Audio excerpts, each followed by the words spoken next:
Hola, ¿qué tal? Bienvenidos a Magañísimo. Me da muchísimo gusto saludarlos y darles la bienvenida. Hoy tenemos invitada de lujo. Está con nosotros Danielle D'Iturbide. Ella nos comparte sus secretos, sus emociones y sus más profundos sentimientos. No se pierda la charla. Ahí le va. Hola Luis, gracias por la invitación, muchísimas gracias. Feliz de estar aquí contigo en estos tiempos difíciles y que tanto hemos aprendido, incluyendo tú, cómo has sabido seguir con tu nueva normalidad por medio de la tecnología. Así que felicidades, enhorabuena y aquí estoy feliz. Oye, me encanta saludarte y saberte bien, pero además lo primero que me intriga es a qué hora acá arrancan tus días, porque, o sea, yo que trabajo en un programa matutino, pues sí, o sea, yo arranco como a las 5, pero a las 5 se me hace que tú ya estás maquillada y peinada, ¿no? Sí, a las 3:30 de la mañana, entre 3:30 y 4 de la mañana Wow. despierto. Leo prácticamente pues todos los periódicos o los principales periódicos del mundo y de México, las principales noticias desde luego.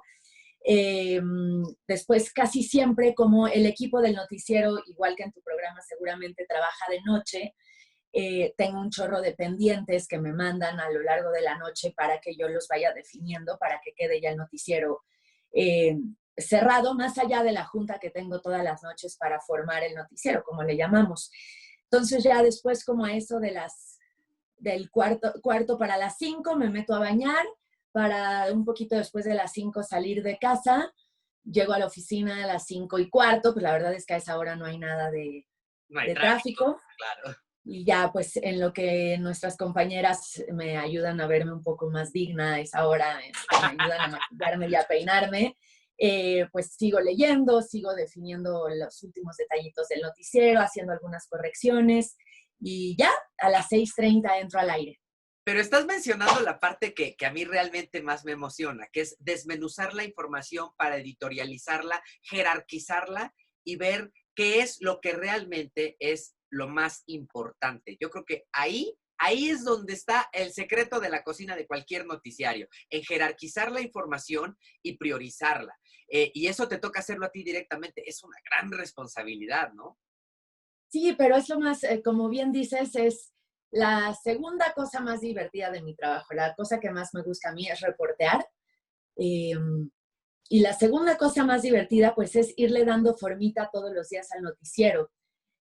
Incluso en épocas como estas, en las que pues hay un tema principal y punto, todo gira o básicamente todo gira alrededor de ello, como es el coronavirus ahorita, pues en verdad todos los días es algo distinto, todos los días es una nueva experiencia, todos los días es enfrentarte pues como a una hoja en blanco o a un lienzo en blanco como lo haría un artista y empezar a pintar desde cero el noticiario. Y si bien es cierto que hay una estructura que guardamos por términos de audiencia. Yo he tenido la fortuna de tener unos jefes maravillosos que me han asesorado desde su experiencia en cada uno de los espacios que he tenido, principalmente ahora que quedé al frente de Despierta, desde luego, pero he tenido esa ventaja de estar asesorada de las mejores personas y con ello he tenido pues la habilidad, si se me permite decirlo, si se vale un poquito la soberbia, para entender perfectamente al público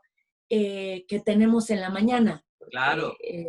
es un público muy diverso, es un público completamente distinto el que te está viendo cerquita de las 6:30 de la mañana al que te está viendo cerquita de las 8 de la mañana. Entonces, dada la diversidad de la información que hay, pues tenemos sí una estructura que seguimos, pero llenar esa estructura todos los días es fascinante, es apasionante, ir entendiendo cuando a la gente pues ya le hartó un poco un tema, porque esa es la realidad. Por ejemplo, ahorita con el coronavirus, estar hable y hable y hable y hable y hable y hable y hable durante 3 meses prácticamente de lo mismo, es muy complicado, es muy cansado.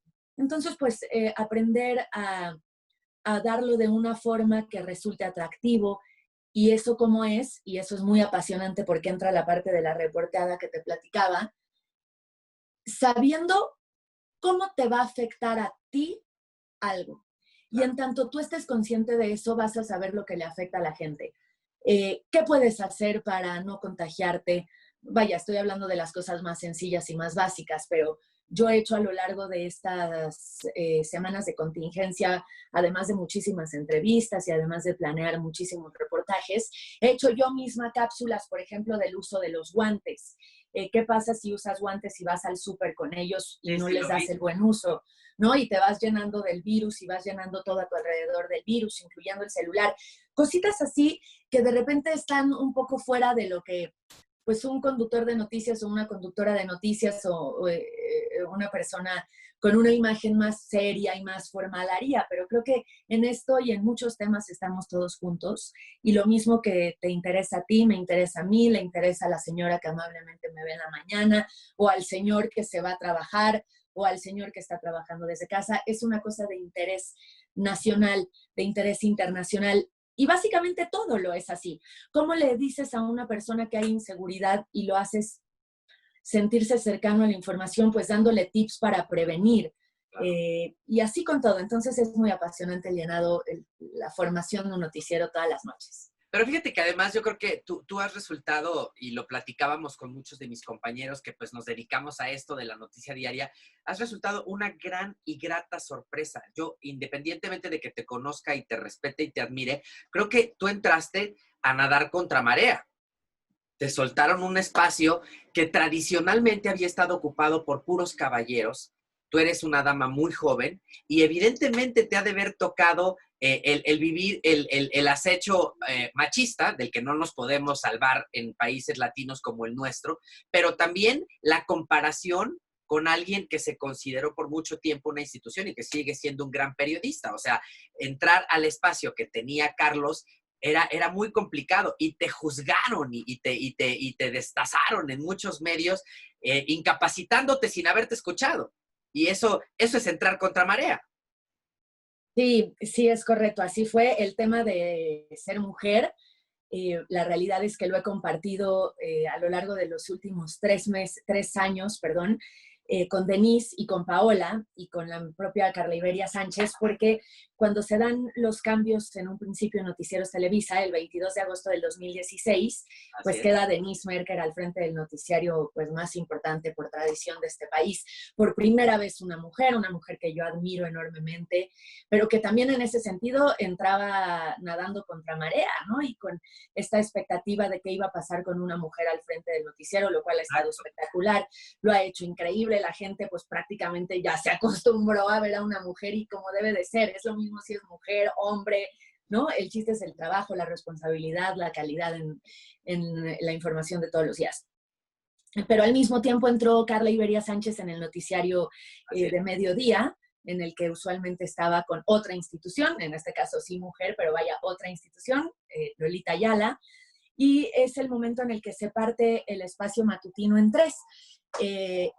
Me quedo yo al frente del espacio muy, muy, muy tempranito, a las 5:45 de la mañana antes de Carlos, después Carlos y después Paola, ¿no? Como está ahora todavía. Pero entonces fue una decisión de Noticieros Televisa que yo voy a admirar toda mi vida, más allá del amor, el respeto, la admiración y el orgullo que siento por la empresa en la que trabajo, y es real esto, y cualquiera que me conoce lo sabe. Es cierto. La decisión que tomaron en aquella ocasión pues fue innovadora, atrevida, valiente, muy de acuerdo a la época que estábamos viviendo y le ha dado resultado. Esa es la primera nadada contra marea, ¿no? Y después viene, pues sí, el año pasado la renuncia de Carlos, que se convierte en una cosa sumamente complicada para mí en términos laborales y en términos personales. En términos laborales, pues Carlos será un mentor, siempre será un mentor para mí, un maestro, una persona de la que aprendí una infinidad de cosas. Y quedarme, yo sentía, y además pues entendiendo que lo que menos importaba es lo que yo estaba sintiendo, pero yo sentía que me estaban quitando como un bastón para el resto de mi camino en la empresa, ¿no? Siempre me había apoyado de él siempre se había apoyado de mí. Y personalmente, pues un gran amigo, una persona a la que más allá de la admiración tengo muchísimo cariño por él, y también pues me parecía una decisión que me iba a costar muchísimo trabajo. Pues el simple hecho de no ver diario a una persona a la que quieres mucho, a la Lo que cambia todo. lo cambia todo. Y luego la coyuntura en la que se da su salida con un país muy dividido, etcétera, etcétera, pues me ponía con todo en contra. Yo no te quiero platicar, cuando Carlos se va, hubo una semana en la que yo tampoco estuve al aire para organizar todo y para cambiar la imagen del noticiero y demás.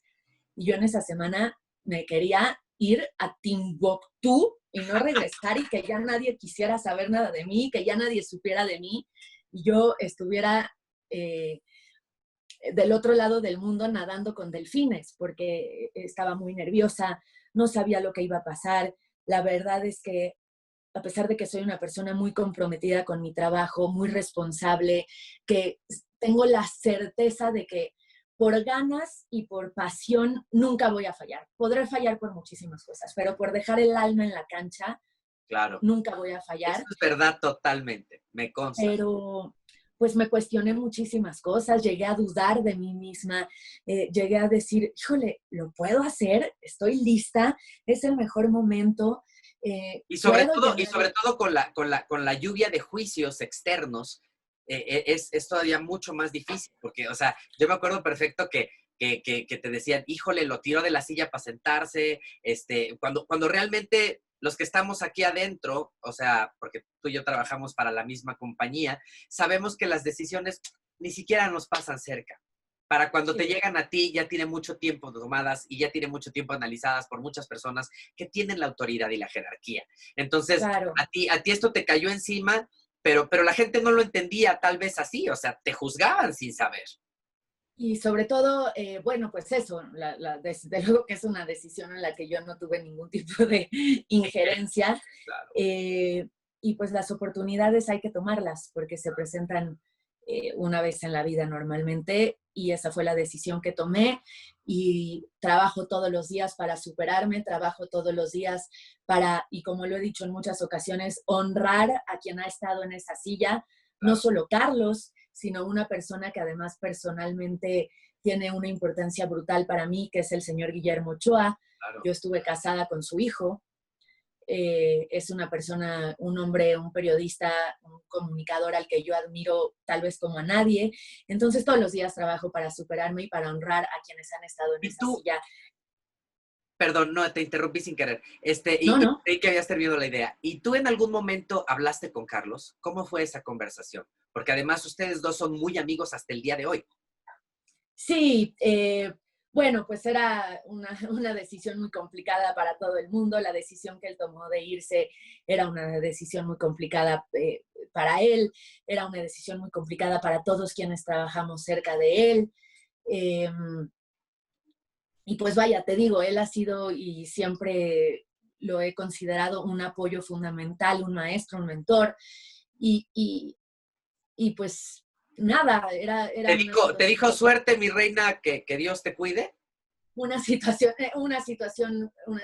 compleja, una situación que nadie planeó, una situación que a lo mejor no nos hubiera gustado que fuera de esa forma, pero pues al toro por los cuernos y ambos deseándonos lo mejor en la nueva etapa o en las nuevas etapas que estamos viviendo. Oye, vamos a jugar un rato, Daniel. A Aquí todo ver, el mundo juega y siempre es muy divertido que así sea. Vamos a venga, jugar al cantante. Así le hemos puesto a este juego. Es muy sencillo, ¿al qué? al cantante. Yo te voy a Uy, te decir, vas a arrepentir de ponerme a cantar porque no paro y lo hago tan mal. O sea, si mi oye, trabajo se pero tratara yo de cantar, también. Pero estaría se trata de velocidad de mente, así que seguramente me vas a ganar. Pero yo te voy a venga ya, decir el nombre de un cantante o de una intérprete y tú vas a cantar el estribillo que se te venga a la mente y luego tú me lo regresas con otro, ¿te parece? ya, Pero ok. primero las damas, arrancas tú. Ok, o sea, te digo un cantante. Venga. Maluma. Ay, Dios mío, la del carnaval, cuatro babies, como de que no, con mucho gusto, ay, Dios, es que no me sé ninguna completa. ¡Ah! Perdiste. Ya ¡Claro! acabó. ¡Claro! O sea, bueno, vamos uno, ¿ok? Te toca. Ahora yo te voy a decir a ti, José José. Qué triste fue decirnos adiós. Muy bien. Ok, ahora te toca. Michael Jackson. Ok. ¿Cómo era? This is it. In the world, I won't be back anymore. This is it. ¿Quién sabe qué? La. Pero fue la última que grabó. Muy bien. No estoy tan segura, pero bueno, un punto llevas. Un punto. Vamos cerca. Ahora me toca a mí. Y yo te diría, Alejandra Guzmán. Eternamente bella, como un hechizo de gitana. Muy bien. Te toca. Es la última, ¿eh? Venga. Thalía.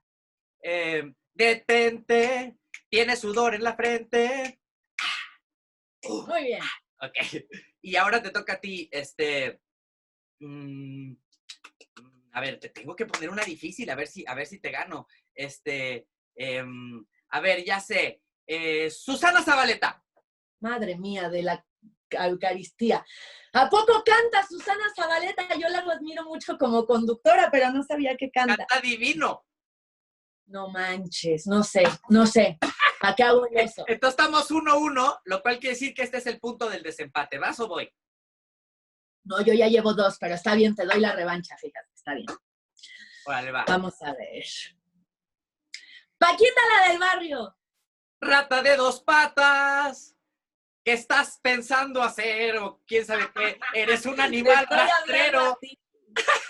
Te estoy hablando a ti, es correcto. Muy bien.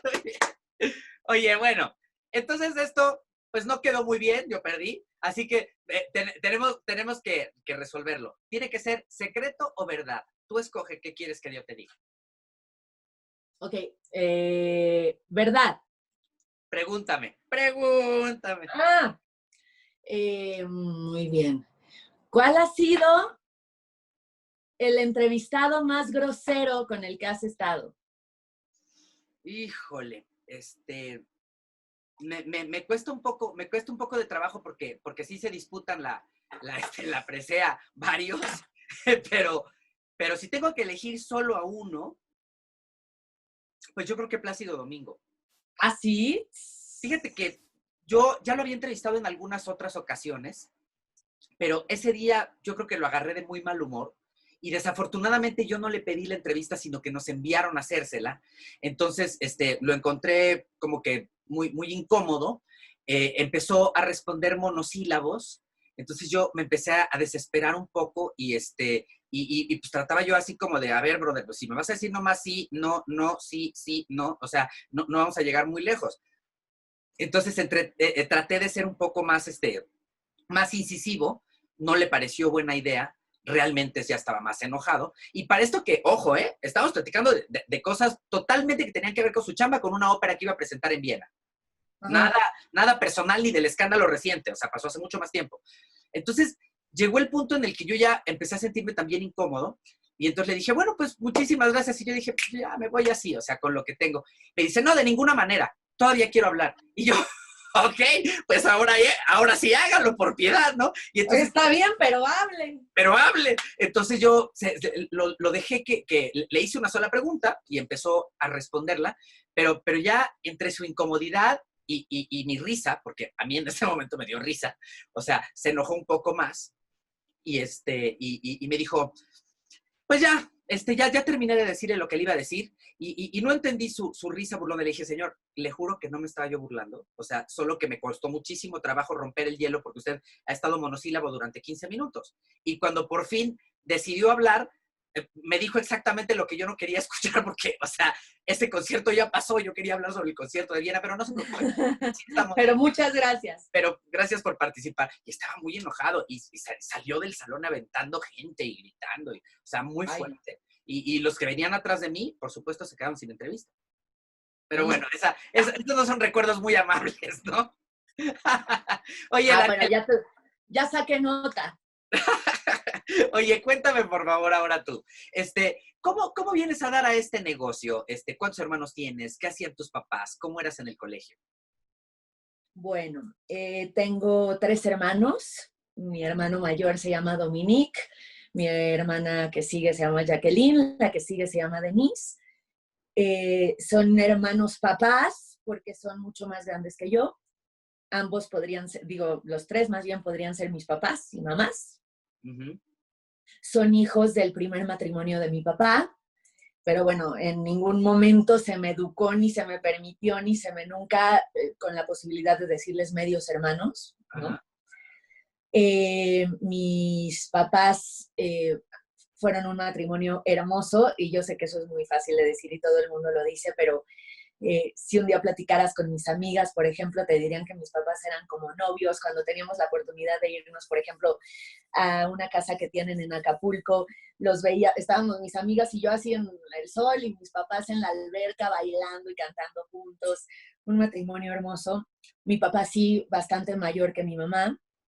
Mi papá era mi adoración, mi héroe, mi todo. Falleció hace muchos años ya. Falleció de cáncer. Y bueno, mi mamá ha sido como la mamá para mis hermanos también. Mi papá tuvo la virtud y tuvo la tremenda habilidad y la tremenda inteligencia a la que se sumó la de mi mamá de dejar una familia sólida, de dejar una familia con muchísima unión, con muchísimo respeto, con muchísimo amor. Y más allá de que mis hermanos tomaran su camino, por ejemplo, al mi papá fallecer, pues no, se unieron más que nunca, nos unimos más que nunca. Mis hermanos son como sobrinos para mis tíos, por ejemplo, los hermanos o los primos de mi mamá. He tenido una familia y toda mi vida tuve una familia hermosa, desde una situación privilegiada. La verdad es que no hay un solo recuerdo feo en mi infancia, en mi juventud. Un apoyo incondicional de toda mi familia en todas las decisiones que he tomado, que no han sido fáciles. Creo que sí ha habido una ovejita negra, si se puede decir así, en mi familia en cuanto a decisiones, en cuanto a acciones, he sido yo. Pero es una familia muy unida, es una familia muy hermosa. Mis papás nada que ver con la televisión. Igualito Eh, por acá. sí, mis papás tenían un negocio relacionado con la industria farmacéutica, trabajaron juntos toda la vida. Ahora mi mamá ya se jubiló, desde luego ya no trabaja, vendieron el negocio tras la muerte de mi papá. Pero hasta cierto punto, yo no sé, cada vez que me hacen esta pregunta yo me pongo a pensar, porque tú pones a mis hermanos o a mis papás o a quien sea frente a una cámara y se mueren. Pero yo tuve un contacto muy estrecho con la tele, que es mi tío Gonzalo y después, y ahora mis primas, Marimar y Suria.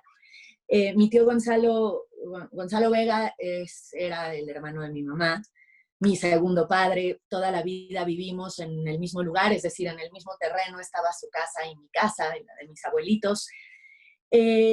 Y a pesar de que claramente se veía que Marimar y después Suria iban a ir por el camino de mi tío, y en el mío no tanto, vaya, no estaba tan claro ese camino, pues sí estuve muy cercano al teatro, a las películas que hizo, a las telenovelas que hizo. Con mucha frecuencia íbamos con él a la parte de atrás del teatro cuando presentó los 10 millones de años que presentó la señora presidenta. Tengo muchos recuerdos de acompañarlo a Televisa, tengo muchos recuerdos de acompañarlo a sets de películas. Incluso Marimar y yo, que somos de la misma edad, Suria es mucho más chiquita que nosotras, eh, participamos con él de niñas en películas, en obras de teatro. Mi tío tuvo una obra de teatro bellísima que exaltaba la cultura mexicana, que se llamaba Tierra Mestiza. Y Sí. Marimar y yo teníamos un número protagónico en Tierra Mestiza, el número de los Juegos Infantiles Mexicanos. En el Don Juan Tenorio, digo, ya después Marimar fue nada más y nada menos que Doña Inés, pero desde que tengo uso de razón, Marimar y yo salíamos primero de Calaquitas o luego en la comparsa. Qué Eh, padre. entonces siempre tuve ese contacto, vaya, no quiero decir con el mundo del espectáculo, porque No, no. pero ya no te era tan ajena la imagen pública, ¿no? O sea, de alguna Exacto, manera ya sobre todo el tema de las cámaras, claro. del público, ¿no? O sea, no era tan ajeno a mí. Y después tomé la decisión. Ahora, ahí hay como un caminito. cuando ya tengo más conciencia de mi vida, un día estábamos platicando mis amigos y yo, pero ya bastante grande, a los Y ya había 18 años. pasado tiempo. Y estaban hablando mis amigos de caricaturas de nuestra época, ¿no? Y yo no sabía nada. O sea, me hablaban como si me estuvieran hablando de física cuántica. O sea, yo decía, ¿de qué me hablan? Entonces, le hablo a mi mamá y le digo, ma, ¿por qué no sé nada de caricaturas, de las caricaturas que mis amigos saben? Me dijo, porque odiabas las caricaturas. Tú lo único que veías en la televisión eran dos cosas. Deportes, marcadamente fútbol con tu papá, que sigue siendo una de mis mayores ¿Y pasiones. tú eres pambolera al 100 todavía? Sí, y noticias. ¿Pero tú qué vas a hacer? ¿Yo qué crees que yo entendía a los 5 años viendo el noticiero de don Jacobo Saludowski? Me explicó, o sea, pero entonces, bueno, por ahí empiezo yo a trazar, si fuera psicóloga, mi caminito, hasta que tomo la decisión de estudiar periodismo, de dedicarme a esto, porque no estudié periodismo, el 11 de septiembre del 2001. Wow. Yo estaba en prepa, y bueno, cuando me entero de lo que pasó, pues es como mi primer gran contacto con lo que ahora sé que se llama breaking news, y esta necesidad, esta adrenalina de querer ir, de querer ver, de querer contar, de querer ser testigo de lo que había pasado. Y bueno, eso me hizo tomar la decisión de dedicarme a esto. Estudié, después de dar muchísimos recorridos por todas las universidades públicas, privadas, chiquitas, grandes de la ciudad, tomé la decisión de estudiar historia. Soy historiadora en la Ibero, con una especialidad en periodismo, lo cual es una decisión que me tiene muy satisfecha y lo volvería a hacer 1000 veces. Y muy temprano en mi carrera empecé a trabajar para TV Azteca en Proyecto 40, lo que hoy es ADN 40. Y después, tras el terremoto de Haití, tras esa cobertura del terremoto de Haití, recibí una llamada del señor Amador Narcia, de Noticieros Televisa, y ya, pues cumplí 10 años exactamente en enero, que es el aniversario del sismo de Haití. Es que aparte, fíjate que eso que mencionaste palabras muy importantes que yo creo que nos acompañan a toda la gente que compartimos esa pasión por el periodismo y la noticia y la investigación, que son pasión, adrenalina, emoción, entrega, ¿no? O sea, que son lo que te tiene que acompañar en el camino, porque de otra manera, pues no la libras. O sea, quien no tiene todos esos elementos, o sea, no puede ser un reportero, porque bueno, yo haga lo que haga, siempre me voy a sentir un reportero. Es lo que más me gusta hacer en la vida y creo que lo disfruto y lo hago bien, el arte de investigar, de tener la noticia, ¿no? Pero también eso te lleva de pronto por senderos complicados. A ti hubo un evento que marcó tu carrera en el salud.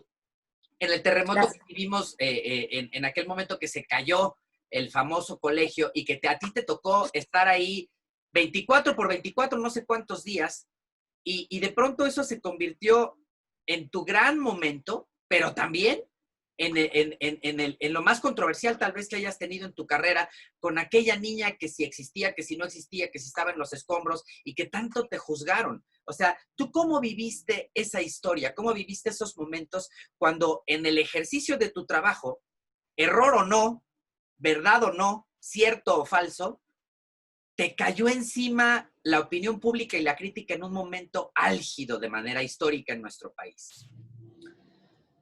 Pues, si tú supieras la cantidad de veces que me han hecho esta pregunta y si tú supieras lo que siento mientras me la hacen, a pesar de que siempre trato de contestar con lo que es, con la realidad, con lo que pasó, con lo que sucedió.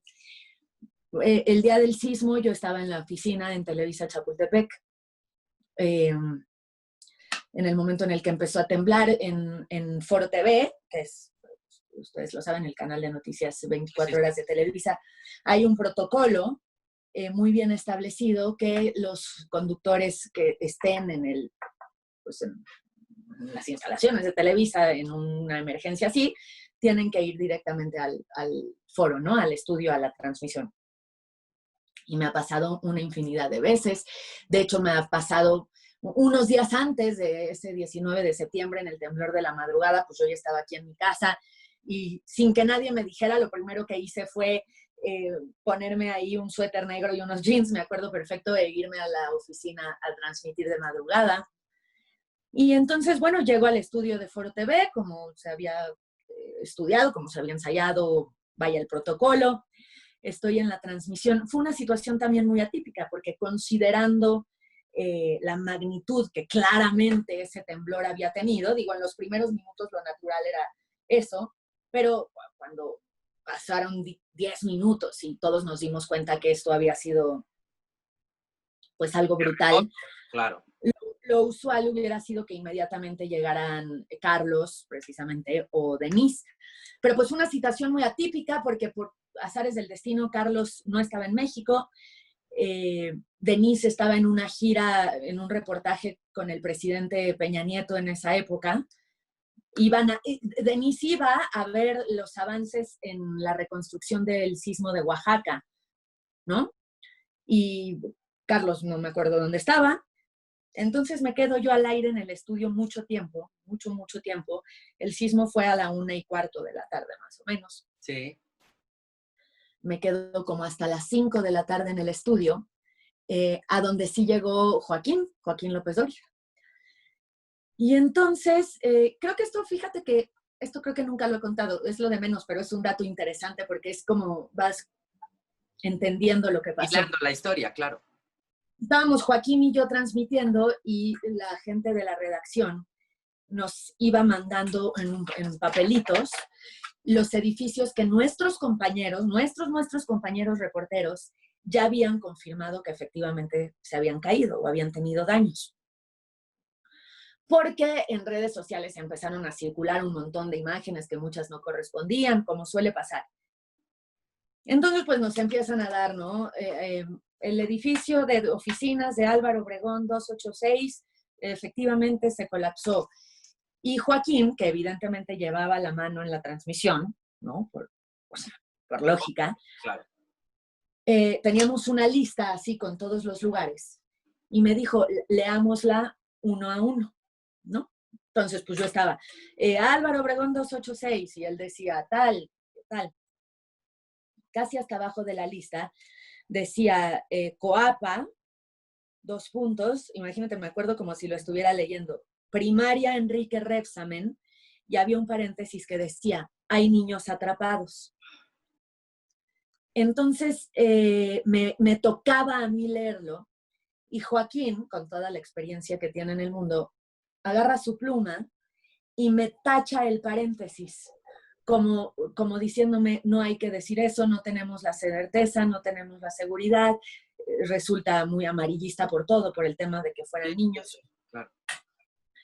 Entonces no digo que hay niños atrapados, digo el nombre del colegio, digo que está en Coapa, y ya un tiempo después, como a las 5 de la tarde, llega Denise, sabíamos que ya venía Loret para acá, bueno, para la oficina, y estaba en el estudio mi jefe, el doctor Gómez. Me dice, levántate, va a entrar Denise. Me levanto, y te voy a decir una cosa, durante todo ese tiempo de transmisión, a pesar de que yo estaba... es muy fuerte decir esto porque se puede prestar a malinterpretaciones, pero estaba pues como en esta adrenalina que da hasta como... Claro. No quiero decir felicidad, pero sí la satisfacción laboral de estar ahí, ¿no? De estar sí, o sea, no se confundiría nunca, creo que es muy claro. O sea, no es euforia, es simplemente la emoción que te da la pasión de estar dando un paso adelante en tu trabajo, claro. Pero entonces, en el momento en el que a mí me dicen que Denise ya entra, yo digo, bendito sea Dios, y me acerco con mi jefe, que llevaba todo el tiempo parado ahí en el piso, y le digo, ¿me puedo ir a reportear? Y me dice, claro. Hay una moto allá afuera, porque era imposible transitar en coche, ¿no? Una moto de nuestros compañeros de noticieros. Entonces, yo traía vestido, entonces voy a mi oficina. Yo en esa época me venía de la oficina a la casa corriendo para hacer un poco de ejercicio. Entonces tenía en mi oficina pues como leggings de ejercicio, blusitas de ejercicio, etcétera, etcétera. Entonces me pongo unos leggings negros, me pongo una blusita morada de ejercicio sin mangas, así de las que son como para gimnasio. Sí, para hacer ejercicio. Y de pronto digo, madres, no traigo tenis, porque me los había llevado a mi casa y no los había traído, no traía tenis. Entonces bajo a pedir unos tenis, me prestan unos tenis, ojo con esto, eran 2 tallas más chicas que mis pies. ¡Ay, qué horror! La pata de la mala allá adentro. Me los pongo. Después están mis compañeros camarógrafos que me prestan el famoso chaleco que traje todo el tiempo con la bandera de México y el signo de Televisa, que me quedaba enorme, era para un hombre, era de un compañero. Claro. Y ya me subo a la moto, un trayecto pues terrible, ¿no? Es como mi primer contacto con la realidad de lo que había pasado.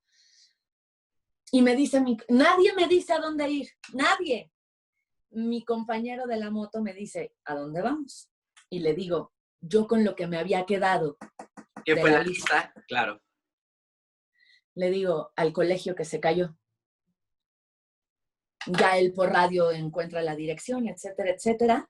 Y bueno, pues ya eso fue, llegué yo al colegio el martes como a las 6 de la tarde, alrededor de las 6 de la tarde, y me fui el domingo a las 10 de la noche, ¿no? Eso es lo que casi nadie sabe.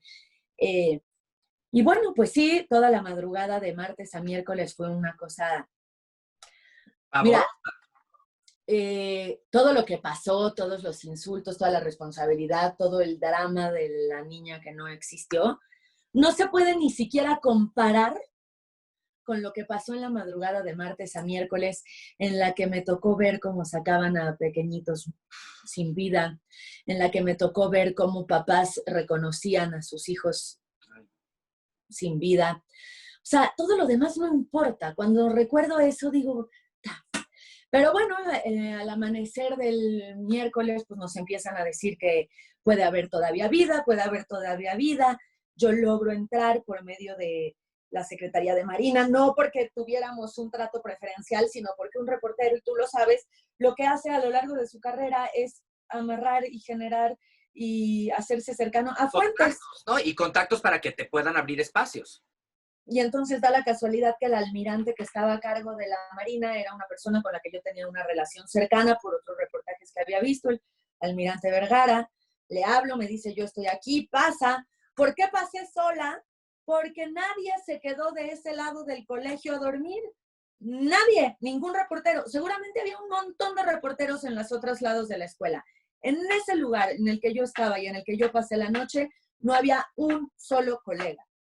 Entonces entré y pues ya pasó lo que pasó todo el domingo, todo el miércoles, pues la información esa era la oficial, esa era la que decían las autoridades, esa era la que decían los rescatistas, esa era la que decíamos todos los reporteros los que estuvimos ahí, mexicanos, estadounidenses, de los periódicos más famosos y más prestigiados del mundo, como el New York Times. En todos lados, eso es muy correcto, en todos lados la misma versión.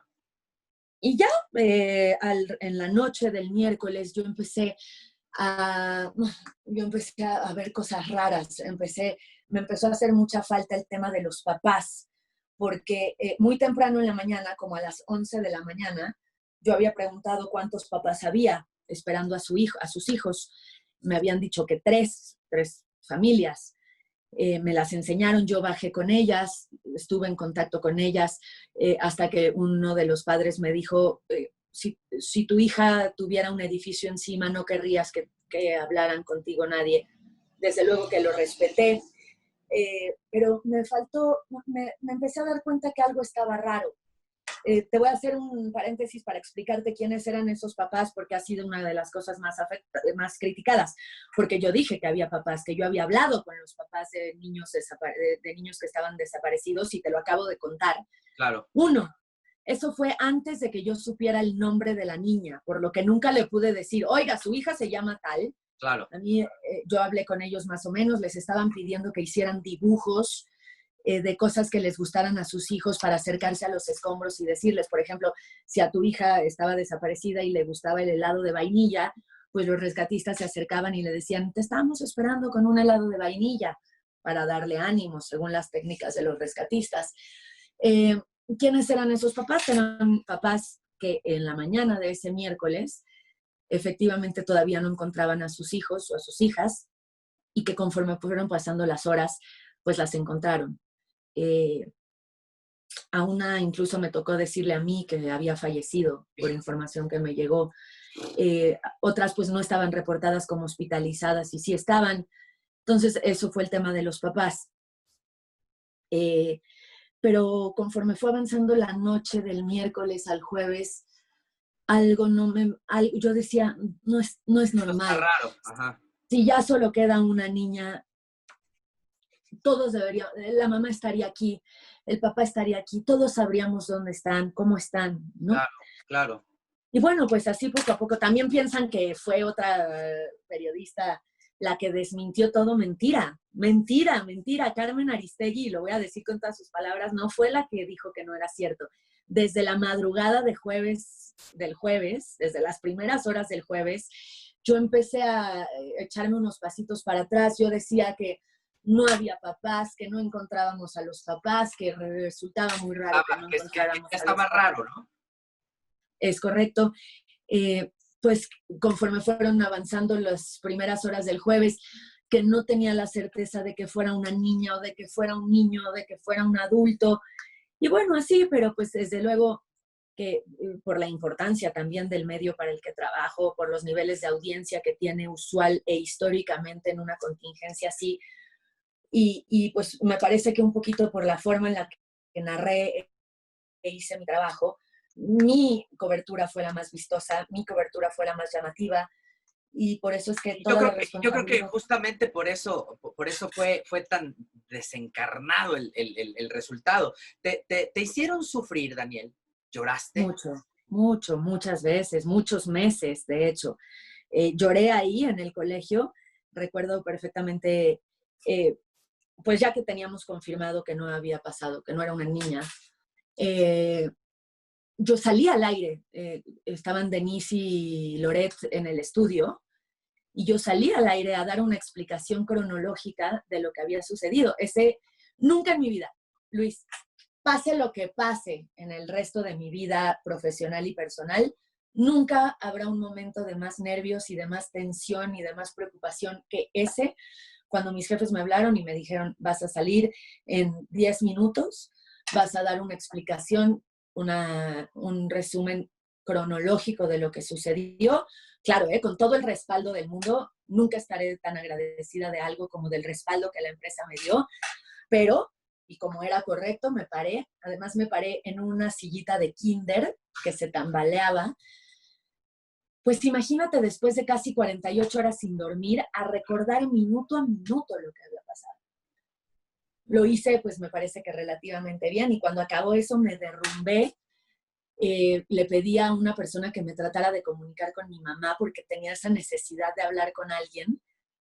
Entonces me metí al bañito que había ahí en el kinder, precisamente a hablar con mi mamá, a llorar, y de pronto llega Carla Iberia, que había llegado al lugar, y me dice, escóndete porque te están tomando fotografías. Y ahí estaban todos los reporteros, todos los fotógrafos y los camarógrafos que habían estado conmigo a lo largo de las últimas horas, tomándome fotografías mientras lloraba. Ese fue el momento más dramático, desde luego, para mí, que no se podía ni comparar con lo que la gente en la ciudad estaba viviendo, hombre, con la cantidad de gente que había perdido un ser querido, que había perdido su patrimonio. Sí, Pero bueno, cada quien... pero la consecuencia personal para ti, o sea, me dices que, o sea, que pasaste mal varios meses. Lo que pasa es que de pronto a veces el escarnio no tiene límite y se convierte en bullying y no se miden las consecuencias de la afección humana que le pueden ocasionar a las personas. O sea, a fin de cuentas, el llanto, el malestar, el sufrimiento, ese no te lo va a quitar nadie de encima. Obviamente ahora seguro se ha transformado en un aprendizaje, pero en ese momento ha de haber sido dramático. O sea, yo me lo puedo imaginar. Sí, sufrí mucho, me cuestioné muchísimas cosas, dudé de mí misma muchísimas veces, Claro. fueron meses muy complicados hasta que empiezas a entender, ¿sabes qué? Y se oye muy romántico y seguramente habrá quienes digan, "Ah", pero en serio, cuando tienes la conciencia tranquila, el tiempo lo cura, ¿no? Si yo hubiera sabido que hice algo con algún interés o que alguien me obligó a hacer algo o que alguien me... Pues ese sentimiento nunca se quitaría. Cada vez que me llega un tuit al respecto, que es 325 veces al día, pues no sé si has visto mis respuestas, me muero de risa. Hay veces cuando tengo tiempo y cuando ando de chistoretita, ¿qué respondo, no? Porque, y si yo tuviera un cargo de conciencia, pues eso prácticamente sería imposible, pero yo entiendo que era un momento muy complicado en el que la gente estaba muy dolida, muy preocupada, muy triste, Claro. y pues esto vino como a ser la cereza en el pastel de lo que no tenía que ser y de lo que la gente no quería pasar.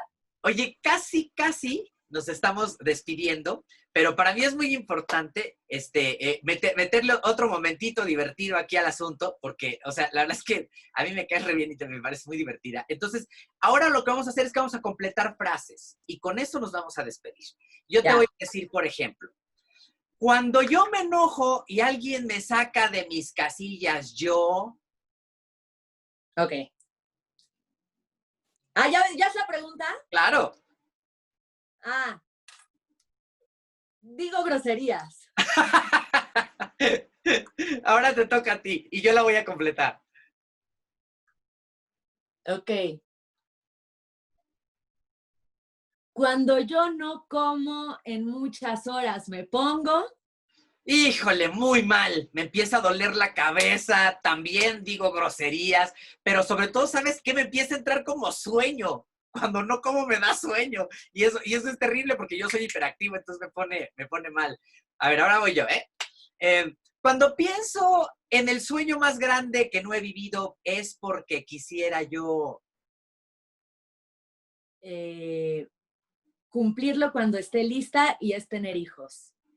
Bien. Te toca.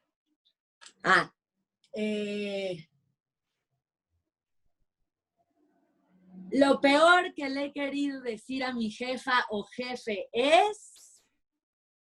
Fue a un jefe que tuve hace como 14 años y me hubiera gustado decirle muchas veces que aprendiera a llamarle la atención a las personas en privado. Ok, muy bien. Ahora te toca a ti. La primera vez que alguien me dio un beso, estaba yo haciendo... En una fiesta de 15 años, oyendo Mírame a los ojos de OV7. Mírame a los ojos, no diré nada. Muy bien, muy bien. Te toca cerrar.